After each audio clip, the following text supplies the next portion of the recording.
There is real evil in the darkest shadows and in the most ordinary places.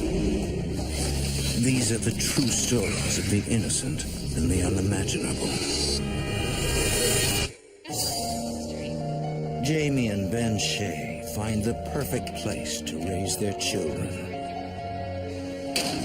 But eerie sounds and ghostly voices puncture the quiet country night.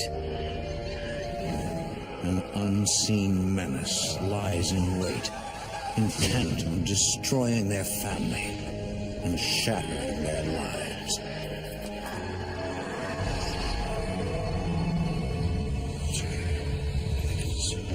Between the world we see and the things we fear, there are doors. When they are opened, nightmares become reality.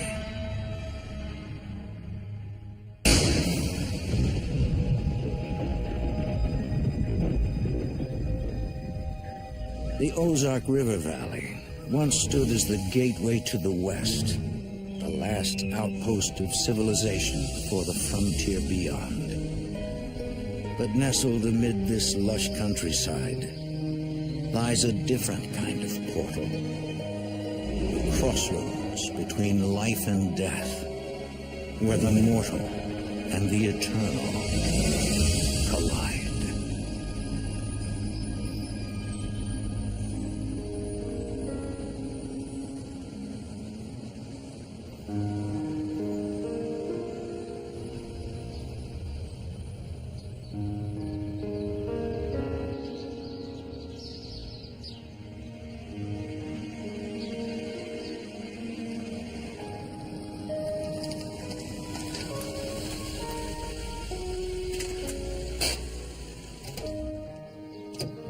In October 2003, Jamie and Ben Shea's search for a larger home leads them to Markham, Arkansas, an hour outside Little Rock. It's got some character to it, doesn't it? It's beautiful. Well, it's so historic. It was just absolutely beautiful. It had big, old trees all around it. And it was just the picture of the house I've been looking for all my life. Built in the late 1700s, the home is one of the oldest in the state. I'm kind of a history buff, so that definitely piqued my interest. Ben can already picture raising his 3 children there. I knew that my kids could run out there and, just have a good time.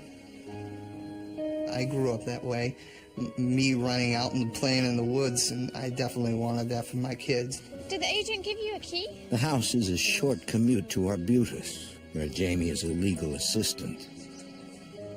Ben is earning his degree while working nights as a nurse at a local factory.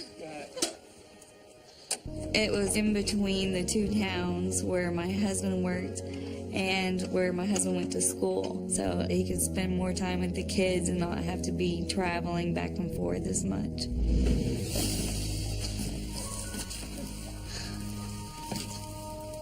Not so bad. I thought the walls would be peeling or something. I know. It looks like everything's in pretty good shape. There was a lot of room. I could totally see how the kids would have plenty of room to play. I knew as soon as I saw it that we had to have that house. We need to make an offer on the place before anybody else sees it. Okay, maybe we should look at the rest of the house first.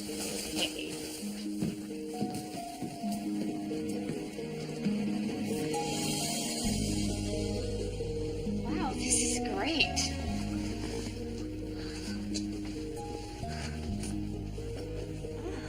Ceilings don't have any water spots. The roof must be in great shape. It's almost too good to be true.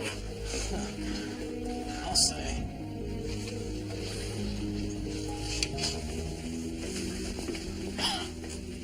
Oh my God, what is this?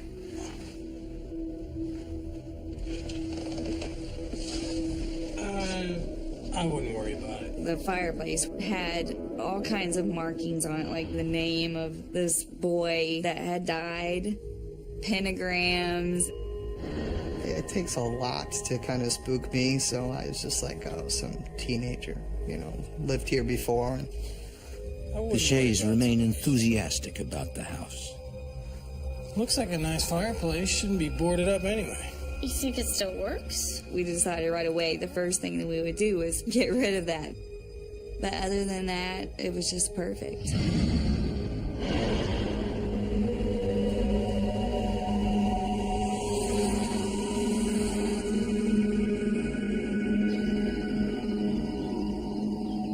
Within a few weeks, the family is all settled in. Wow, it's beautiful. Did you pick out those colors, Bridger? Yes. The couple's 3 children, 8-month-old Jackson, 5-year-old Bridger, and 11-year-old Tori, are delighted by their new surroundings. Oh, That's Taylor calling for me. Daddy, did you get this many phone calls when you were her age? I am just glad that she's adjusting to her new school well. Give me one more.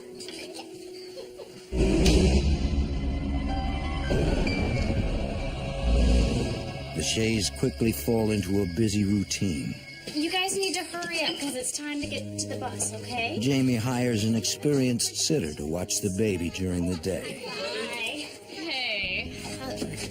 Ben, this is Molly. Molly's gonna be here with Jackson until I get home, okay? Sounds terrific. Ben works all night, so he'll be asleep. Till about 2, and then I'm off to class. Bye. Get some sleep, okay? Okay, call me if you need anything. Everything's gonna be great. Bye, Jackson.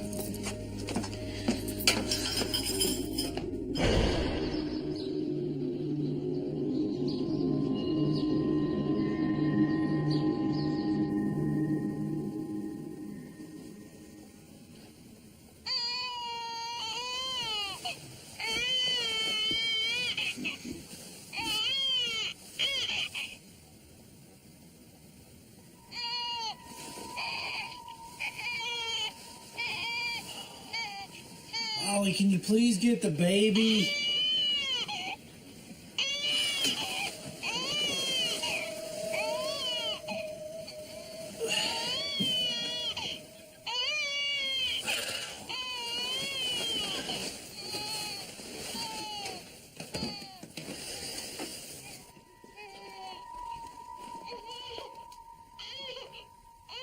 Molly, are you here?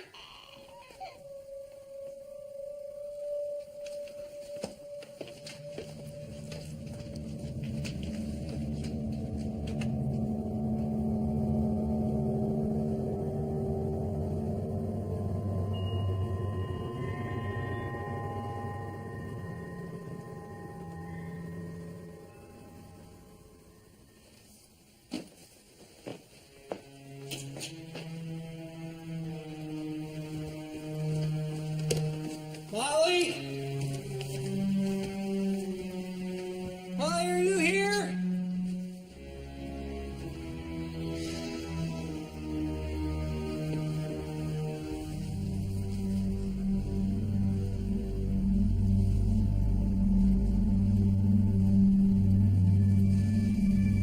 And I knew for a fact I wasn't dreaming. There was a baby crying on the monitor, and there was nobody home. It was a very creepy moment.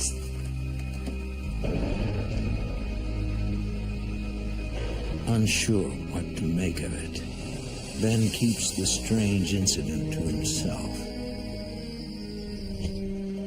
A few nights later, Ben trudges off to work, reminding himself that graduation is only a few months away.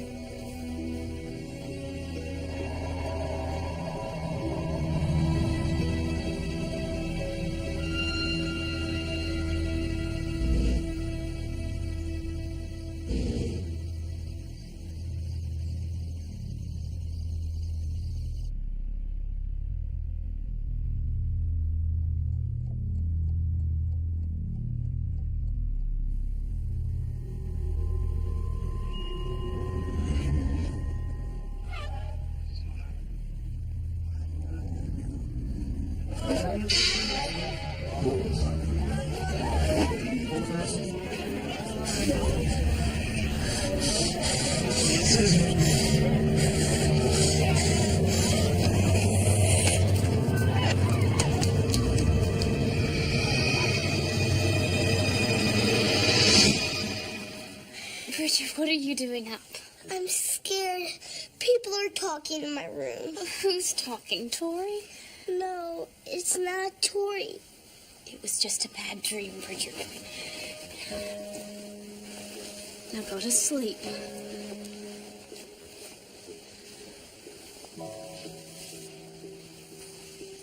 My first thought was, did I leave the television on in the living room? I did a little quick listen, and it was completely silent.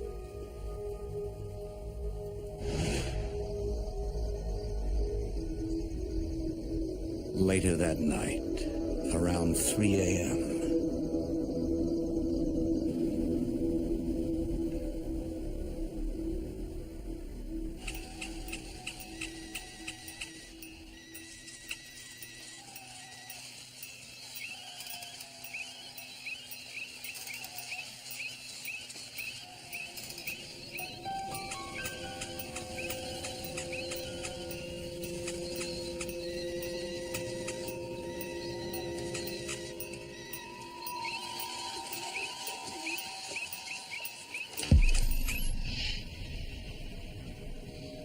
Bridger, where are you hiding?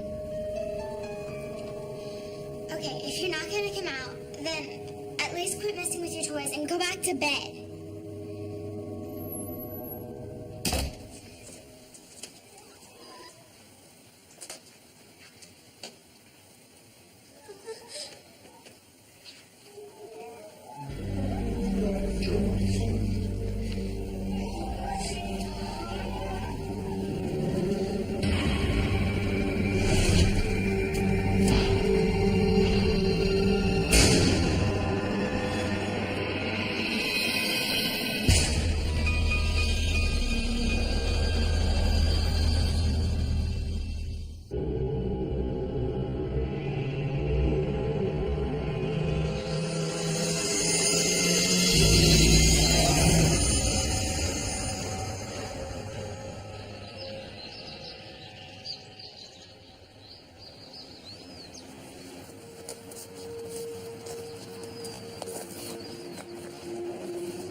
You playing with your toys last night, and when I went to go tell you to keep it down, you hid from me. No, I didn't. I slept with Mommy last night. But before that, you were playing with your toys. I don't know what you're talking about. Why'd you go sleep with Mom? Come on, Bridger, tell me. No. You'll laugh at me. I won't. I promise. Please? I heard people talking. I couldn't see them, but I could hear their voices in my room.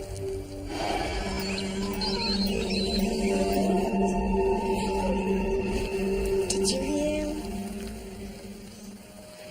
to avoid scaring her brother, Tori does not tell him that she has also heard strange sounds. I didn't. It was probably just a bad dream. You're just adjusting to your new bedroom. That's all.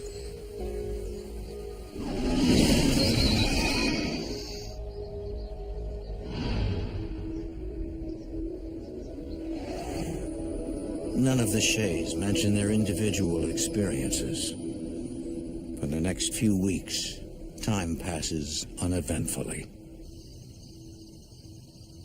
Despite the demands of his hectic schedule, Ben spends time with Bridger before leaving for work. And the old gray octopus swam back into his dark, watery cave at the bottom of the sea and never, ever came back out again. The end. Read it again. It's getting late, kiddo. Give me a kiss.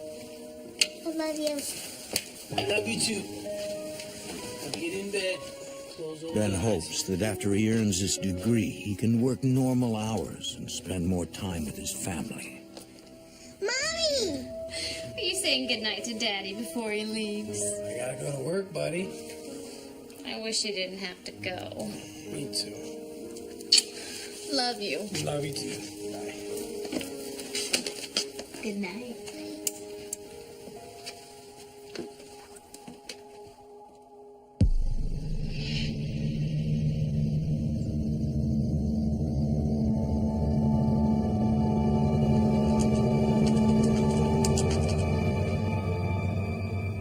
With all the kids in bed for the night, Jamie takes advantage of the quiet.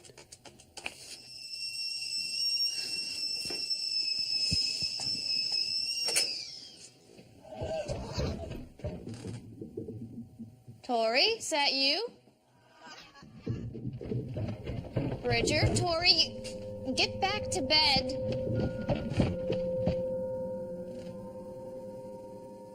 I kept hearing my kids running up and down the stairs.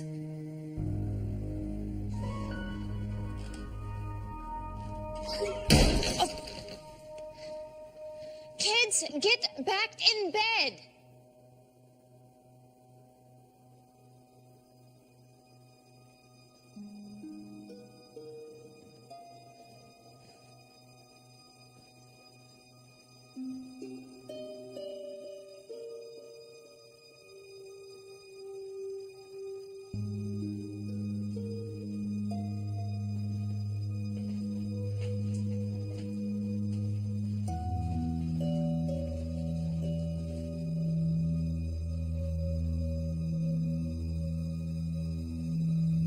The door was wide open. It didn't slam. I thought it was pretty creepy.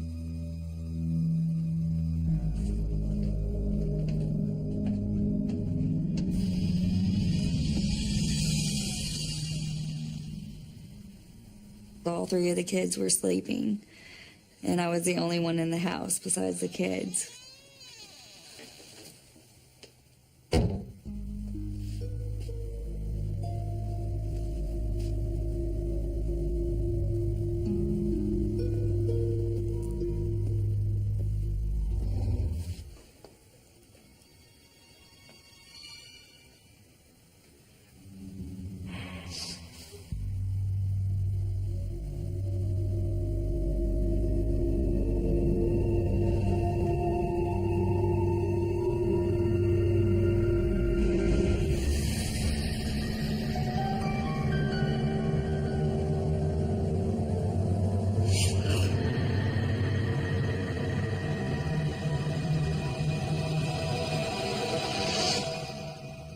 That weekend, the eerie occurrences nag at Jamie until she can ignore them no longer.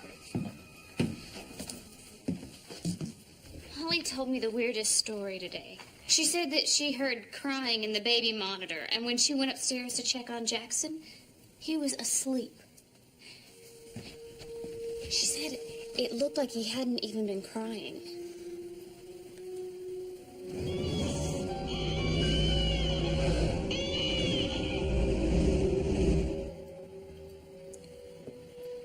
The other day I heard crying on that thing. Jackson wasn't even home.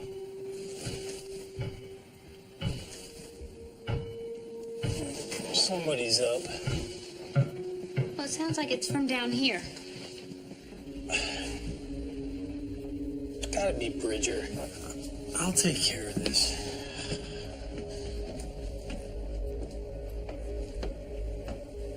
It sounded like a ball bouncing. I went to check on the kids and yell at them for being up so late and messing around. And you know, of course, everybody's sleeping.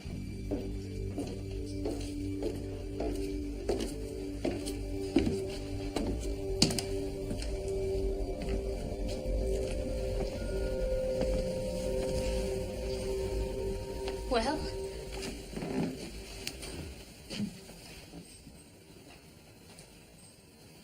they're all asleep.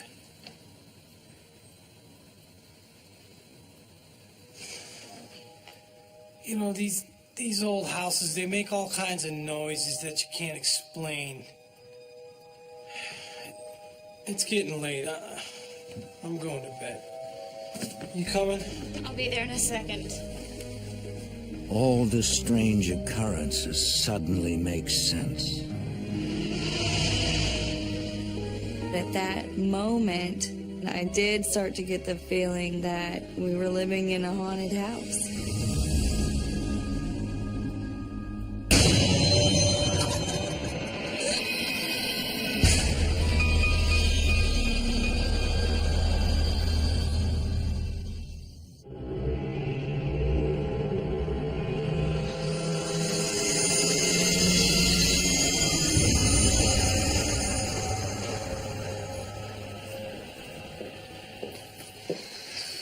Jamie visits the local library, hoping to learn more about ghosts and hauntings.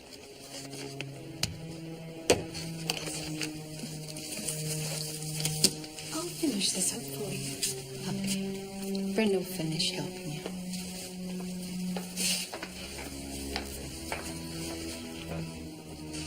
I can't help noticing what kind of books you're checking out here. Are you interested in learning about ghosts?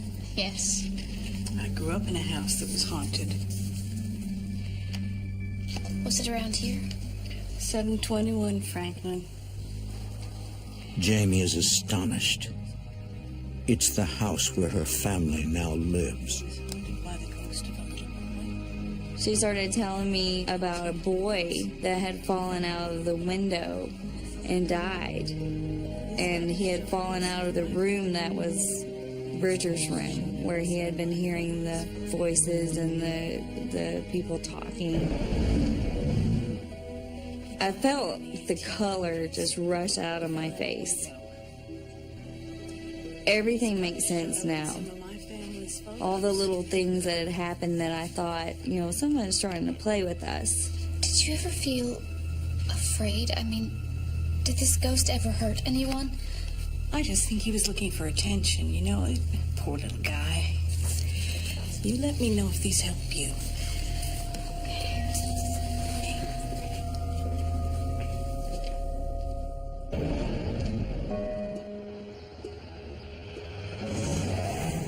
The next morning, Jamie eagerly awaits Ben's return home from work so she can tell him what she learned. She worries about how living in a haunted house may affect her children. No, you have to wait till it's cooked. It only takes 8 minutes. Hey guys, what you doing? Daddy! Hello. I'm making cookies. Ooh, I see you're putting your Saturday morning to good use, huh? Bridger, your hands are sticky. Why don't you go wash them up? Can you help him out? Okay. Bridger, don't touch anything.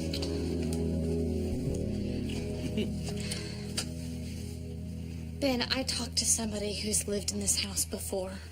How'd you manage that? She works at the library. I met her there. She says that there was a ghost in this house. A little boy. Little boy. I don't know what I feel about living in a haunted house. It was a scary feeling to know that we weren't the only ones there. Well, did she say that the ghost ever hurt anyone? Yeah, she said it never touched anyone. Ben assures Jamie that the little boy's ghost will not harm their family. Then we'll be fine. I didn't feel like it would really threaten her. You know, I just kind of thought maybe this haunting stuff will kind of die down. As the holiday season arrives, the activity quiets down around the house.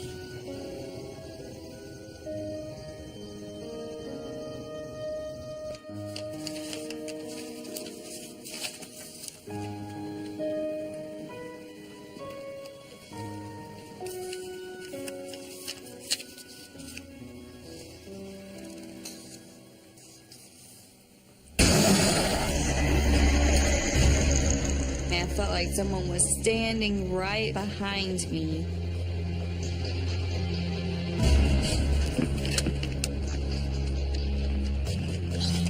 Some rest, though. I'll put in the paperwork. Let me grab that. First aid. Thank God you answered. Jamie, what's wrong? I felt like I was being watched, and then suddenly I looked up and I saw him on my computer screen. You saw who? And I didn't get a good look at who it was, Right, but what happened? it was evil. I'll try to come home early, I promise. It was very frustrating. And not being able to be there, I felt totally trapped. That was probably the first time that I felt threatened. I didn't feel like it was a little boy playing games with us. I knew that this was something different.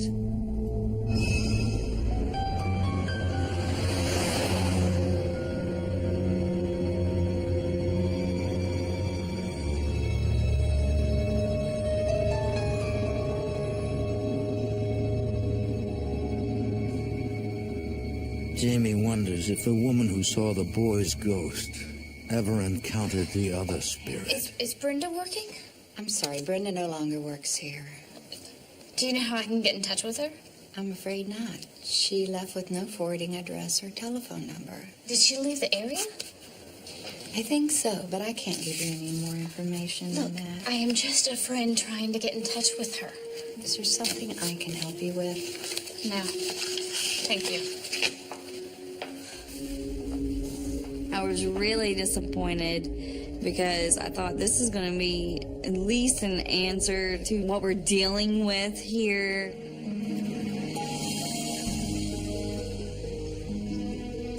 Although days pass without incident, the dark presence continues to weigh on Jamie's mind.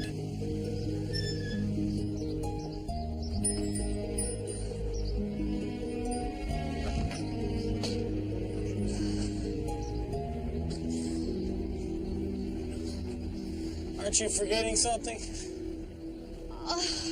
My briefcase. Hey, don't forget to pick up Tori after school. She's over at Megan's. Forgot.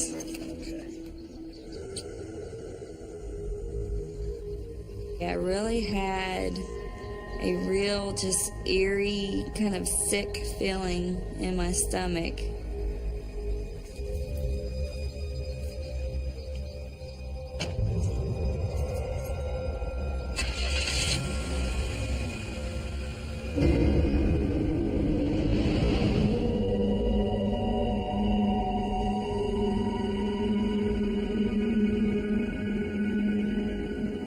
I really dreaded going home.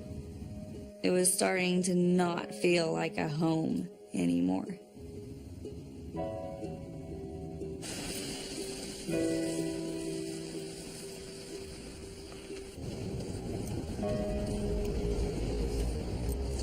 You enjoying working on that group project you and Megan are working on?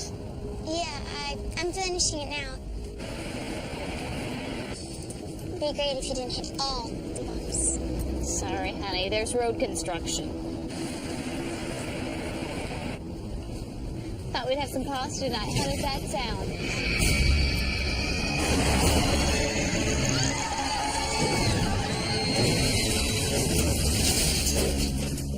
When I got out, Tori was under the minivan, pinned, face down, with the weight of the entire minivan on her, and I thought, she's not going to make it through this.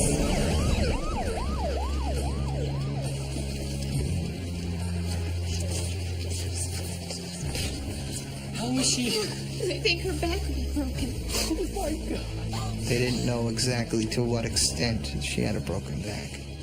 And so we were obviously concerned about whether she could ever walk again.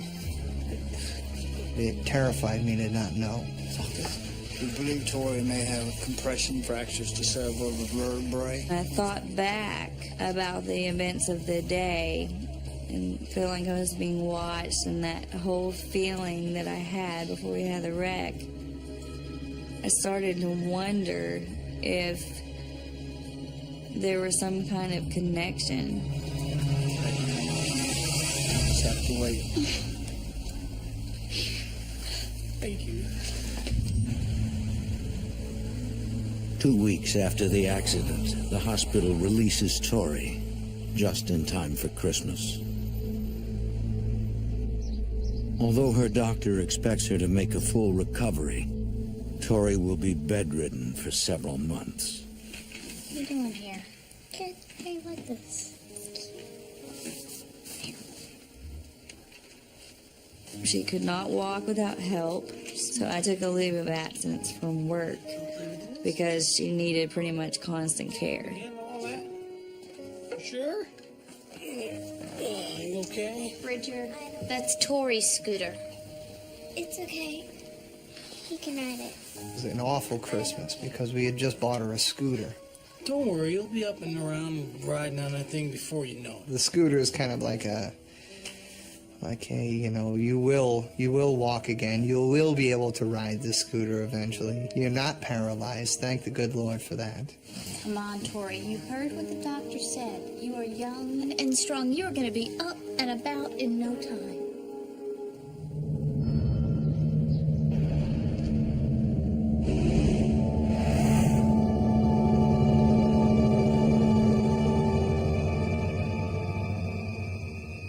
Weeks pass. Jamie is so focused on Tori that she barely notices any paranormal activity. I really didn't think of anything else other than I wanted my daughter to be okay.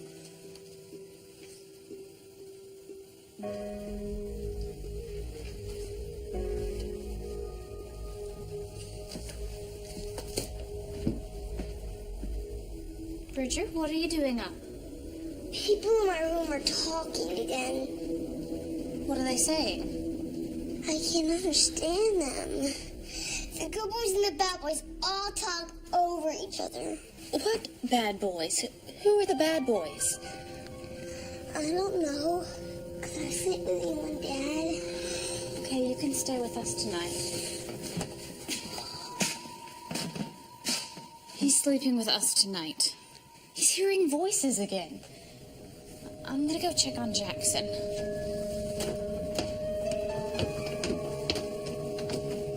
Hey, buddy. You okay? Did you hear something scary?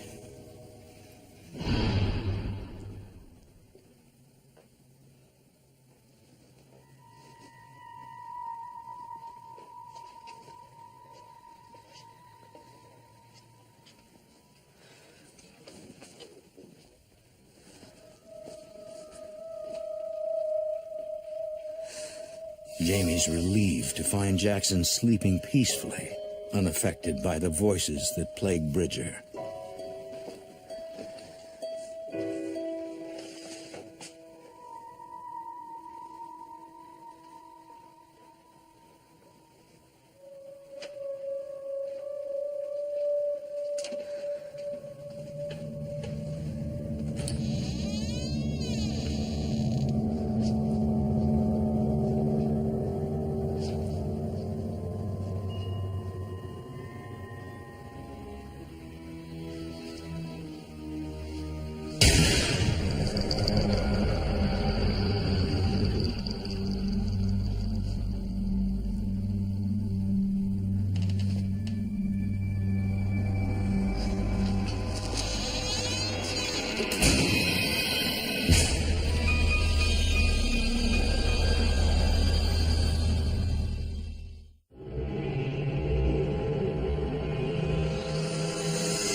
I just don't feel safe anymore. I don't think I can handle it. I feel like we are being watched all the time.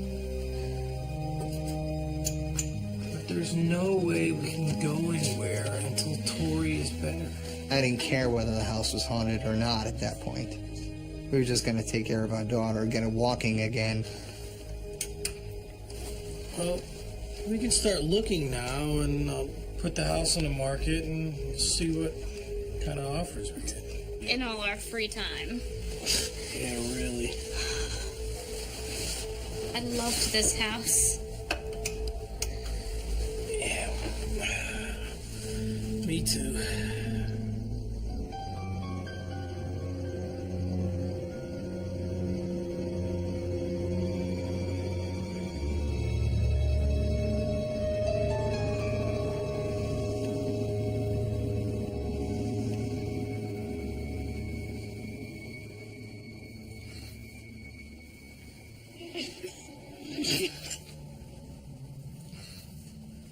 Cut it out, Ben.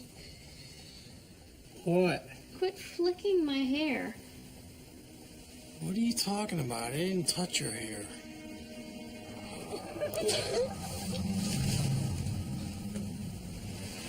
Seriously, I didn't touch it.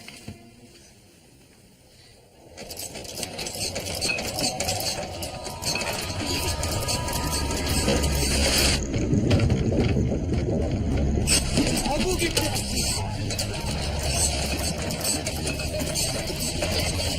It's gonna be okay. What's happening? I'm just gonna go sleep in the living room.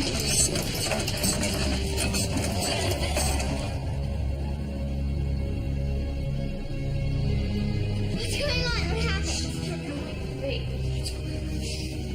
There's nothing to worry about. I just felt this urgent need to get everybody into the same room, and that way I could protect them in some way. Little man, we are just gonna sleep right here. Could somebody please just tell me what's going on? Just a little excitement. That's all. We've got to find somebody who can help us. We cannot live like this.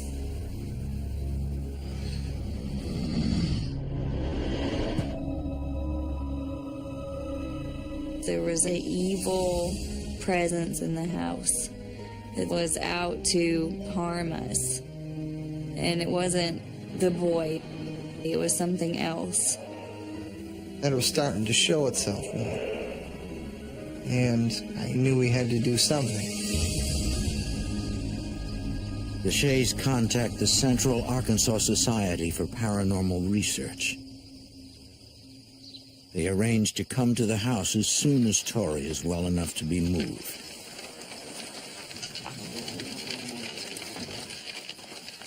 This is ridiculous. I don't understand why I have to go. I need you to go with the boys and help Molly out. It's only for one night. She's gonna bring you back in the morning, okay?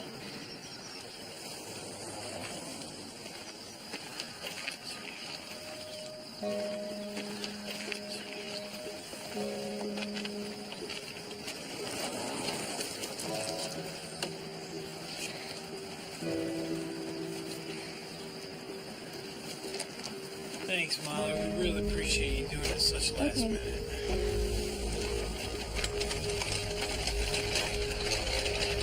Why don't you take the kids out to get some pizza tonight, okay? I'll call.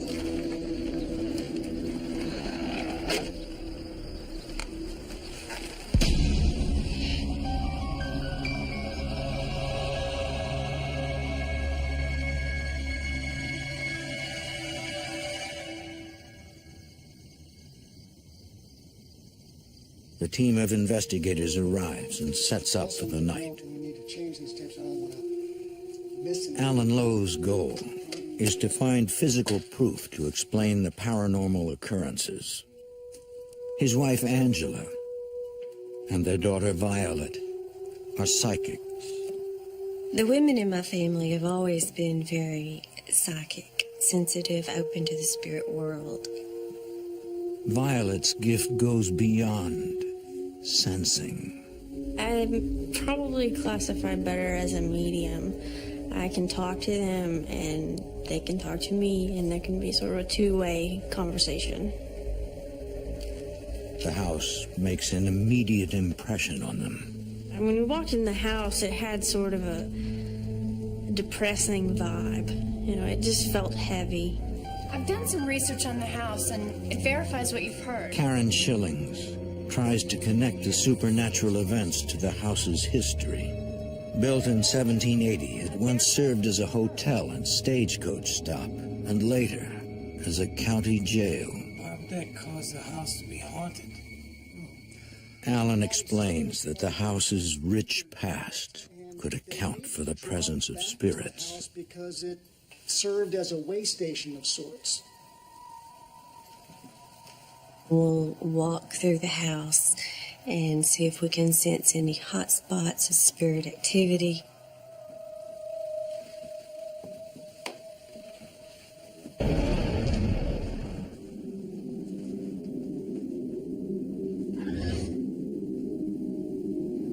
When I got to the top of the stairs, it was a sinking feeling.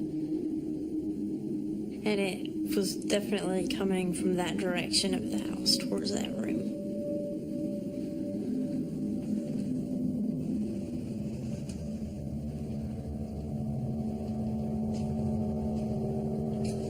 Alan sets up a video camera where the psychics feel negative energy.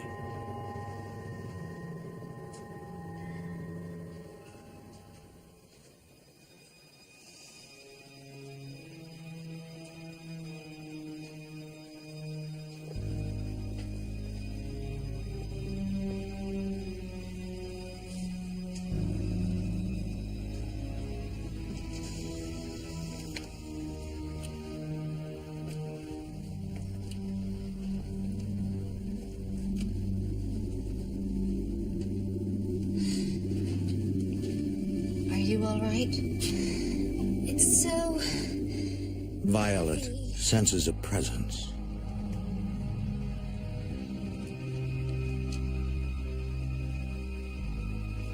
She thinks it wants to make contact, but is too frightened to approach her.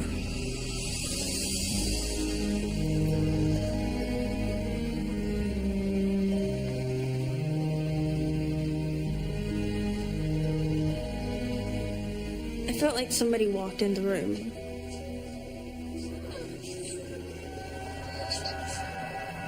Don't be afraid. I mean, he was human, but he didn't look like he was really standing there. He was sort of see-through. Will you talk to us?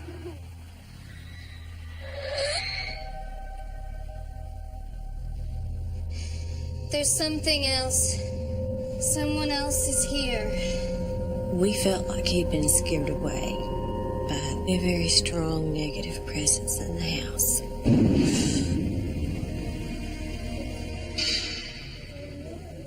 It was like a whole sea of people. They weren't happy. They seemed pretty miserable. It felt like they didn't want you there. Like, you shouldn't be in this room.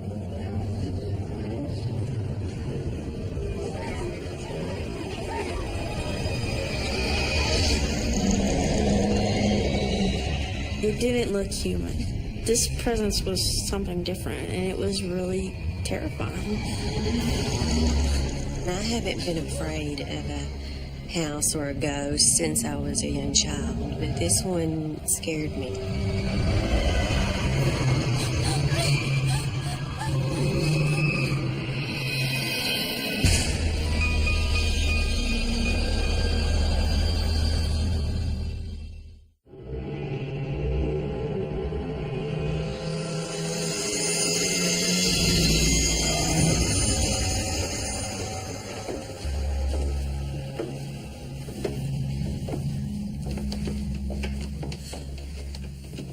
The psychics tell Jamie and Ben about the little boy and the multitude of human spirits they encountered, Those are the voices your son has been hearing. and inform them there is a negative presence in the house.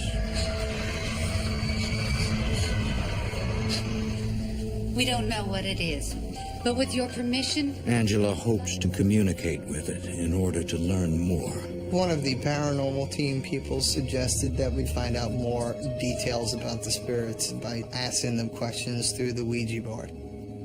And I really didn't believe in the whole Ouija board thing.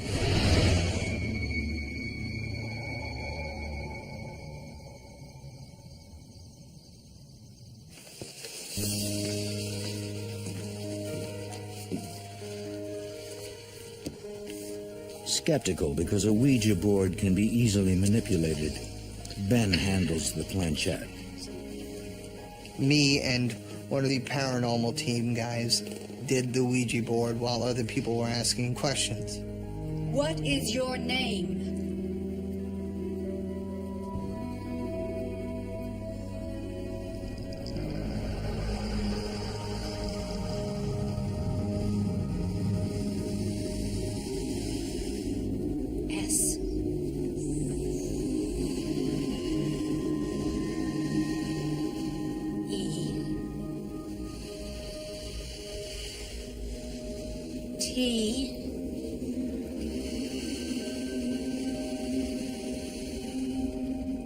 They contact the dark spirit and learn it calls itself Seth.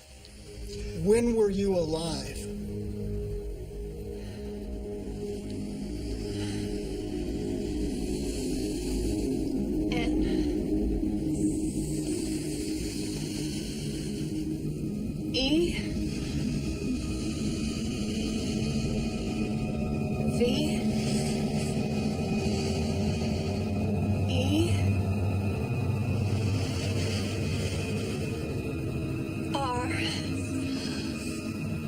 Never. And this was not a physical person who had died. This was a demon who had never lived.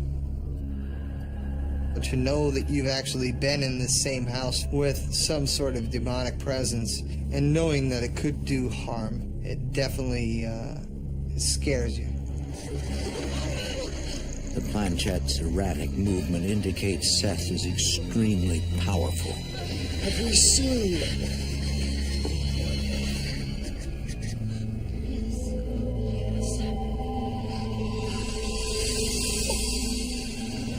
He's pointing to the camera.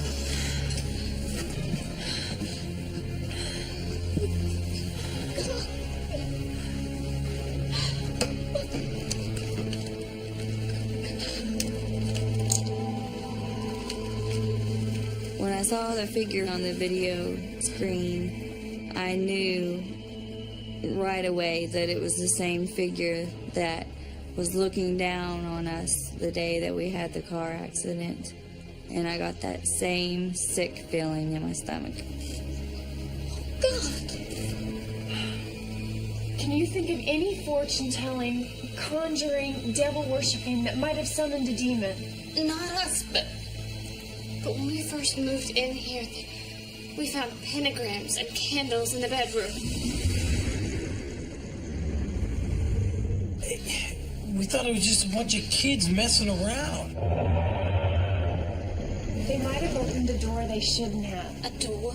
A portal to the other side. Show yourself to us. Unleash your powers.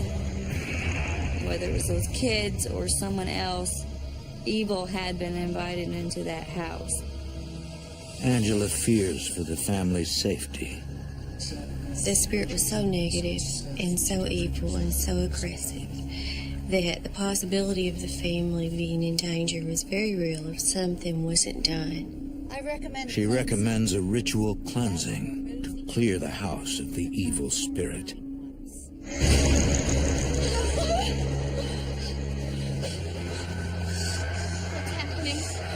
The planchette just started going crazy, almost like in a figure eight, just around in circles as fast as it could go. It was really, really scary. Seth wields the planchette, expressing his rage at the decision to perform a cleansing. We knew that Seth was totally against this and was trying to stop us from doing it. He definitely didn't want us there, and he didn't want us doing the cleansing. Using a Native American tradition, they burn sage to bless the house. The sage is used to cleanse areas of negativity so that you can see clearly into the spirit world. And in our prayers, while we're doing the cleansing, we ask the Heavenly Father to protect this family and fill the home with white light and rid it of any negativity. Let no evil come in. Let no evil torment this family. Protect this household. Let no evil come in. Let no evil torment this family. Protect Jackson. Protect Bridger. Protect Tori. Protect Ben. Protect Jamie. Protect this family. Protect this household. Let no evil come in.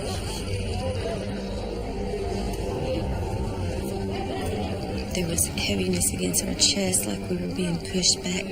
He was trying to literally push us out of the house.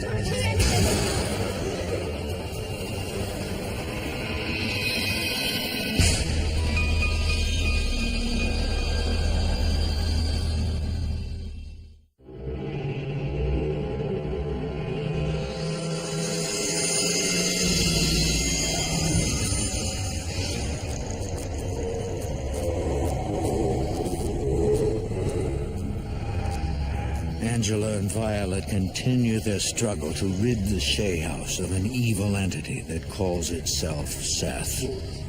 It was pretty clear to me that it was resisting so strongly. The air was getting thicker and thicker, and it felt like something might grab you at any moment. Protect this family. Protect this household. Let no evil come in.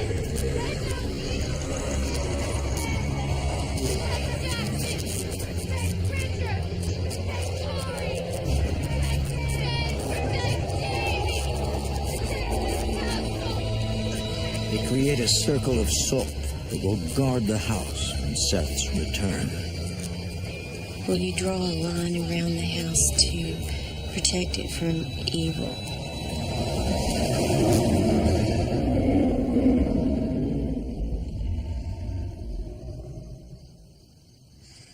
When we finished the cleansing, the entire atmosphere had changed. Although the house has been cleansed, the human spirits will remain. Can you feel it? I immediately felt a sense of peace in the air. I felt that the sense of evil had been lifted. I appreciate this so much. Thank you. Thank you very much.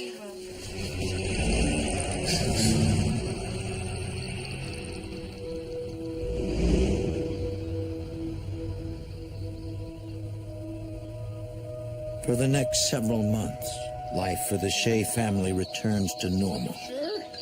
All right, two it is. Here we go. Well, hello, Sleeping Beauty. Fortunately, Tori makes a full recovery. You want some pancakes? Yes, please. Can I have mine with grape jelly? You sure can. Nothing but the best for you, sweetie. Who breaks their back in 3 places without being paralyzed? She's definitely a miracle. So we're very, very grateful for that.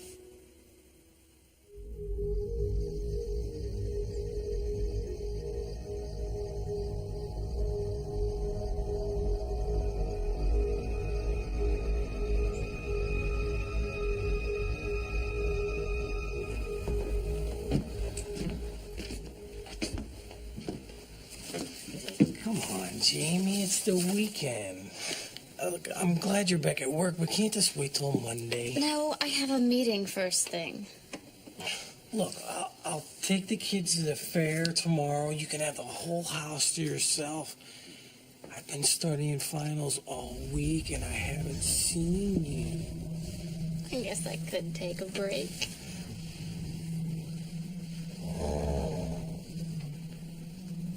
Bridger, are you okay? Bridger, talk to us. It wasn't Bridger. It sounded kind of wicked, and it just cut right through me. Bridger! Dad! What am I doing down here?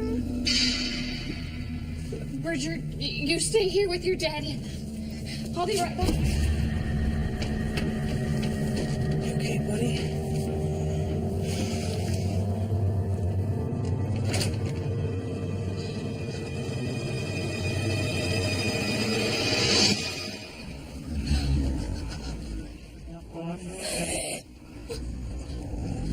could make out two voices. It just kept getting louder and louder and louder. I was just coming to get you.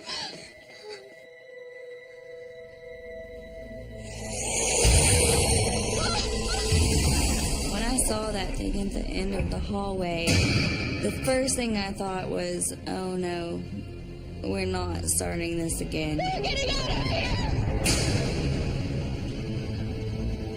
Although the cleansing forced Seth out, the house remains a portal to the other side. You okay, little man? I'm fine, Dad. You sure? Where are we going? Go. Using that doorway, a new demonic presence has emerged to take Seth's place. It was still haunted, and it was going to stay haunted, no matter what we did.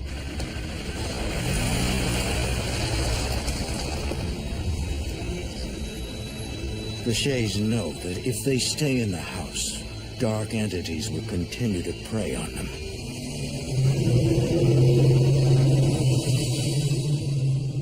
Ben and Jamie immediately put the house on the market and moved to an apartment nearby. A few weeks later, Ben finishes school and the family starts a new life in a new town. We're a much tighter family outside of that home. We're not dealing with the constant stress of being haunted. Nice. You taught him well. I always thought when I was younger that it would be kind of cool to live in a haunted house. I would never want to experience that again. Soon, another family moves into the house. They hear the ghost boy playing, but have yet to encounter the demon that plagued the Shays.